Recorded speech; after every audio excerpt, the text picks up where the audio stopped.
दोस्तों, क्या किसी भी प्लेयर के पास अपने परफॉर्मेंस डेटा के ओनरशिप राइट्स होते हैं? वो डेटा जो कि बेटिंग कंपनीज यूज़ करती हैं, सट्टेबाजों को प्रोवाइड करती हैं, ऑनलाइन गेमिंग कंपनीज को प्रोवाइड करती हैं, जिसको कि आम जनता यूज़ करके अपनी टीम्स बनाती है और गेम्स खेलती है। विराट कोहली के पास तो अपने परफॉर्मेंस डेटा की ओनरशिप नहीं है, ना ही उनके पास उस डेटा की ओनरशिप है कि उन्होंने किस बॉलर के खिलाफ कितने रन्स बनाए हैं। लेकिन यूनाइटेड किंगडम के कुछ फुटबॉलर्स हैं जो कि अपने इस डेटा की ओनरशिप की राइट को क्लेम कर रहे हैं। लगभग 400 फुटबॉलर्स यूनाइटेड किंगडम के एक साथ आ गए हैं और उन्होंने केस फाइल किया है इस तरह की बेटिंग कंपनीज के खिलाफ, गेमिंग कंपनीज के खिलाफ, क्योंकि उन्होंने इनके परफॉर्मेंस डेटा को इलीगली यूज़ किया है, अपने क्लाइंट्स को प्रोवाइड किया है, जिससे कि उनके क्लाइंट्स ने करोड़ों रुपए जीते हैं बेटिंग में।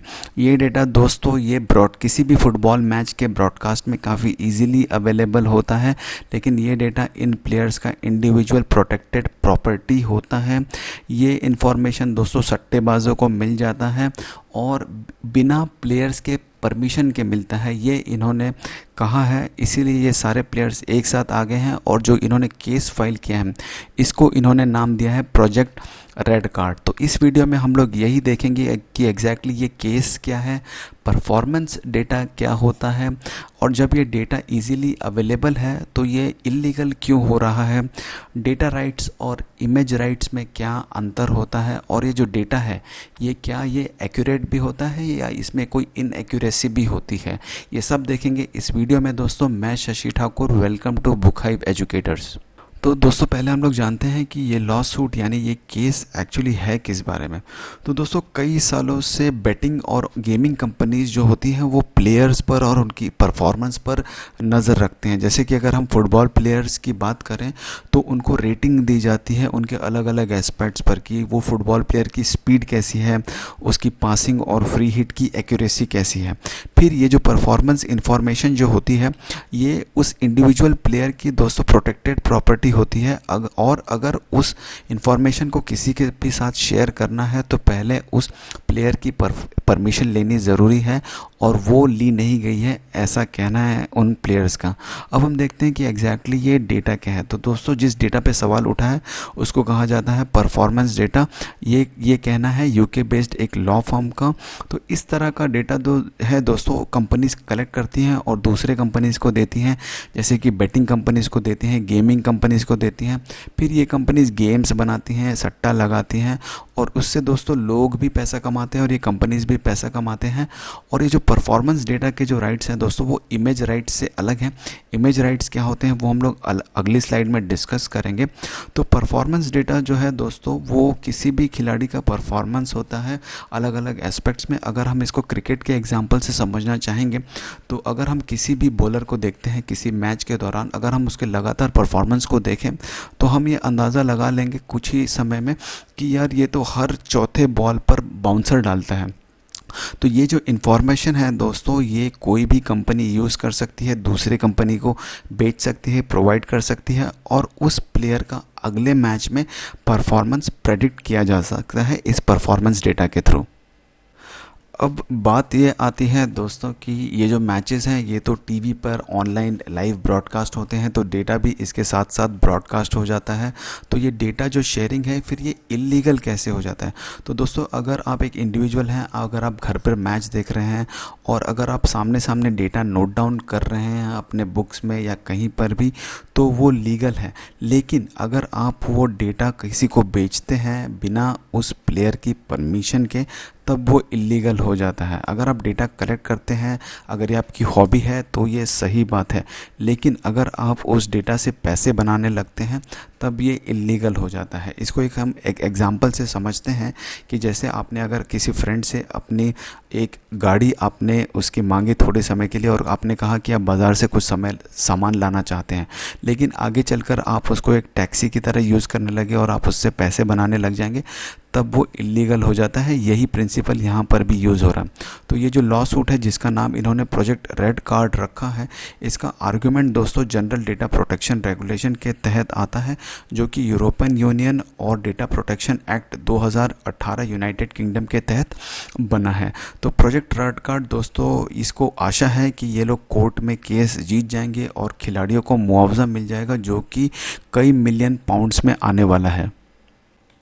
दोस्तों अब हम समझते हैं कि परफॉर्मेंस डेटा राइट्स और इमेज राइट्स में क्या डिफरेंस होता है। तो इसको हम लोग एक एग्जांपल से समझते हैं। फॉर एग्जांपल दोस्तों, अगर विराट कोहली की डील होती है किसी भी इलेक्ट्रॉनिक्स कंपनी से, फॉर एग्जांपल अगर मोबाइल कंपनी के साथ उनकी डील होती है कि उनका इमेज यूज़ किया जाएगा मोबाइल सेल करने के लिए, या फिर अगर सचिन तेंदुलकर की डील होती है फॉर एग्जांपल पेप्सी कंपनी के साथ में कि सचिन तेंदुलकर की इमेज यूज़ की जाएगी पेप्सी के एडवर्टाइजमेंट्स में, तो उसको इमेज राइट्स कहा जाता है। दोस्तों किसी भी प्लेयर का नाम और उसका फ़ोटोग्राफ उसके परमिशन के बिना नहीं सर्कुलेट किया जा सकता है। और अगर हम परफॉर्मेंस डेटा राइट्स की बात करते हैं तो दोस्तों ये एक तरह से डिस्ट्रीब्यूशन राइट्स होते हैं। परफॉर्मेंस डेटा वो होता है दोस्तों, जब मैच चल रहा होता है तो आप देखते हैं ना कि विराट कोहली ने कितनी हाफ सेंचुरीज़ बनाई हैं, कितनी सेंचुरीज़ बनाई हैं, तो उसको परफॉर्मेंस डेटा कहा जाता है। तो इसके डिस्ट्रीब्यूशन से रिलेटेड राइट्स हैं। अगर इसको डिस्ट्रीब्यूट करना है, अगर इसको शेयर करना है, तो बिना खिलाड़ी के परमिशन के इसको नहीं डिस्ट्रीब्यूट किया जा सकता। इसको भी हम लोग दोस्तों एक एग्जांपल के थ्रू समझते हैं। दोस्तों ये इंग्लैंड के फास्ट बॉलर हैं, इनका नाम है जोफ्रा आर्चर। तो अगर आप इनका मैच देख रहे हैं, अगर आप इनकी परफॉर्मेंस देख रहे हैं, हर एक ओवर इनकी आप देख रहे हैं, तो आप ऑब्जर्व करेंगे कि अगर ये 95 माइल्स पर आवर की स्पीड से गेंद फेंकते हैं, या फिर 90 की स्पीड से गेंद फेंकते हैं, या फिर अगर ये 75 की स्पीड से भी गेंद फेंकते हैं, तो भी इनका रनअप तो सेम होता है। फिर अगर आप इनको थोड़ा और ऑब्जर्व करेंगे, इनकी हर एक ओवर को ऑब्जर्व करेंगे, तो आपको पता चलेगा कि हर ओवर की 5वीं बॉल को ये थोड़ा स्लो फेंकते हैं। तो दोस्तों ये जो डेटा जो बन रहा है, इसको पर्सनल डेटा कहा जाता है, परफॉर्मेंस डेटा कहा जाता है। तो बहुत सारी कंपनीज़ जो दोस्तों हैं इस तरह के डेटा को शेयर करती हैं, और फिर इस तरह से वो अनुमान भी लगा लेती हैं कि जोफ्रा आर्चर की ओवर में कितनी बाउंड्रीज लगेंगी, या फिर इनकी ओवर में टोटल कितने रन्स बनेंगे, या फिर ये कितने विकेट्स लेंगे पूरे मैच में। अब परफॉर्मेंस डेटा को दोस्तों सट्टे वाली कंपनीज़ और ये जो गेमिंग कंपनीज़ है वो लोग किस तरह से यूज़ कर रहे हैं। तो ये जो स्टैटिस्टिक्स हैं तो इसको यूज़ करती हैं बैटिंग और गेमिंग कंपनीज़, और इससे दोस्तों काफ़ी अच्छी तरह से अनुमान लगाया जा सकता है, और फिर अच्छी तरीके से सट्टा लगाया जा सकता है और पैसा भी कमाया जा सकता है। जैसे कि फॉर एग्जांपल मुंबई इंडियंस और डेयर डेविल्स का अगर मैच है, तो अगर इनकी स्टैटिस्टिक्स अवेलेबल है सट्टेबाजों के पास, तो वो अच्छी तरीके से डिसीजन ले सकते हैं कि अगर होम ग्राउंड पे अगर खेल रहे हैं तो मुंबई इंडियंस जीतेगी या फिर दिल्ली डेयरडेविल जीतेगी, किस कंडीशन में किस तरह के प्लेयर्स कैसा परफॉर्म करते हैं, ये हेल्प हो जाती है सट्टेबाजों को दोस्तों। और सट्टेबाजों को दोस्तों सबसे बेस्ट यही हेल्प हो जाता है कि उनको बहुत ही एक एक्यूरेट डेटा होता है, जिसकी वजह से वो सट्टा लगा सकते हैं। और दोस्तों ये जो ऑनलाइन गेमिंग्स खुले हैं, जो गेम्स खुले हैं, जैसे कि सौरव गांगुली भी ऐड करते हैं, उनको भी काफ़ी हेल्प होती है इस डेटा से, क्योंकि अगर कोई यूज़र ये गेम खेल रहा है तो वो डेटा ये देख सकता है, एनालाइज कर सकता है, और उसके मुताबिक एक अपनी परफेक्ट टीम बना सकता है। अब हम देखते हैं दोस्तों इस तरह से ये जो डेटा कलेक्ट किया जाता है, क्या ये हमेशा एक्यूरेट होता है या कभी कभी ये इनएक्यूरेट भी होता है। हाँ तो दोस्तों कई बार ये डेटा इनएक्यूरेट भी होता है। जैसे कि दोस्तों हमने देखा है कि जो फुटबॉलर्स होते हैं उनको रेटिंग्स दी जाती है उनके अलग अलग एस्पेक्ट्स पे, जैसे कि स्पीड पर, उनकी शूटिंग और पासिंग की एक्यूरेसी क्या है, उनकी फिटनेस पर, और दूसरे एस्पेक्ट्स भी होते हैं। कभी कभी दोस्तों उनकी हाइट पर भी रेटिंग दी जाती है। तो क्या होता है, ये जो कंपनीज़ होती हैं जो डेटा कलेक्ट करती हैं, ये लोग अपने एम्प्लॉयज़ को दोस्तों मैचेस में भेजती हैं, स्टेडियम्स में भेजती हैं, ऑडियंस में। फिर ये एम्प्लॉयज़ आते हैं स्टेडियम में, डेटा कलेक्ट करते हैं और अपने हेड ऑफिस में भेजते हैं। फिर इनके क्लब्स जो हैं उस डेटा को एनालाइज करते हैं और उसके हिसाब से स्टैटिस्टिक्स बनाते हैं। लेकिन जो फुटबॉल के जो क्लब्स ओनर्स हैं वो चाह रहे हैं कि इस तरह के डेटा कलेक्शन को रोका जाए, क्योंकि दोस्तों ये इस तरह से जो डेटा कलेक्ट किया जाता है बहुत सारे समय पर इनएक्यूरेट होता है, और दोस्तों इसका दोस्तों प्लेयर पे काफ़ी इम्पैक्ट होता है। वो देखते हैं हम लोग कैसे, क्योंकि दोस्तों जब चेक किया गया ऑनलाइन इस तरह की बेटिंग साइट्स पर और गेमिंग साइट्स पर, तो देखा गया कि बहुत सारा डेटा रॉन्ग स्टोर किया गया है प्लेयर्स के मामले में। जैसे कि एक एग्जांपल देखा गया था, तो एक फुटबॉल प्लेयर की हाइट दोस्तों उस वेबसाइट पर 5 फीट 7 इंच बताई गई थी, जो कि गलत थी। तो दोस्तों उस खिलाड़ी पर दोस्तों, जब उसका जो अपना देश है वहाँ पर कोई भी इम्पैक्ट नहीं होगा, क्योंकि अपने देश के जो प्लेयर्स होते हैं उनको अपने देश की जनता जानती है उनके बारे में इन्फॉर्मेशन। लेकिन दोस्तों जो दूसरे देश की जनता है वो उनको नहीं जानती है, तो वो लोग उनके बारे में जो इन्फॉर्मेशन है वो ऑनलाइन या इसी तरह की वेबसाइट से देखते हैं।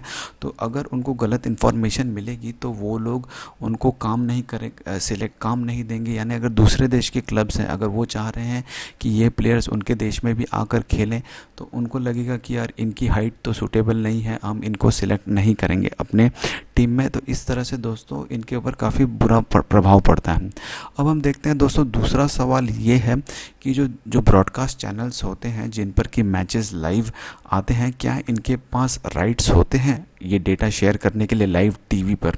तो हाँ दोस्तों, जब वो राइट्स खरीदते हैं तो उस वक्त उनको सारे राइट्स मिल जाते हैं। इवन उनको वो भी राइट्स मिल जाते हैं कि मैच के पहले जो पोस्ट एनालिसिस होती है और मैच के बाद जो प्री मैच एनालिसिस होती है वो भी ब्रॉडकास्ट करने के लिए उनके पास राइट्स मिल जाते हैं। अब दोस्तों एक इम्पॉर्टेंट सवाल ये खड़ा होता है कि इंडिया में जो लीग्स शुरू हुई हैं क्या उन पर भी इम्पैक्ट होगा? जैसे कि आईपीएल हो गया, या फिर कबड्डी की लीग शुरू हुई है, या फिर हॉकी की लीग शुरू हुई है, तो क्या उन पर भी इसका कोई इम्पैक्ट पड़ेगा? तो दोस्तों इसका जवाब ये है कि अभी तक इसका कोई ये क्लैरिटी नहीं आई है, क्योंकि ये इस तरह का पहली बार ये केस सामने आया है यूनाइटेड किंगडम में। वहाँ पर जब फैसला होगा तब उसके बाद पता चलेगा कि इंडिया में इसका क्या इम्पैक्ट पड़ने वाला है। तो दोस्तों ये था आज का वीडियो। अगर आपको पसंद आया होगा तो प्लीज़ वीडियो को लाइक और शेयर करिएगा। कल हम हाजिर होंगे आपके सामने एक नए वीडियो के साथ में। Thank you very much.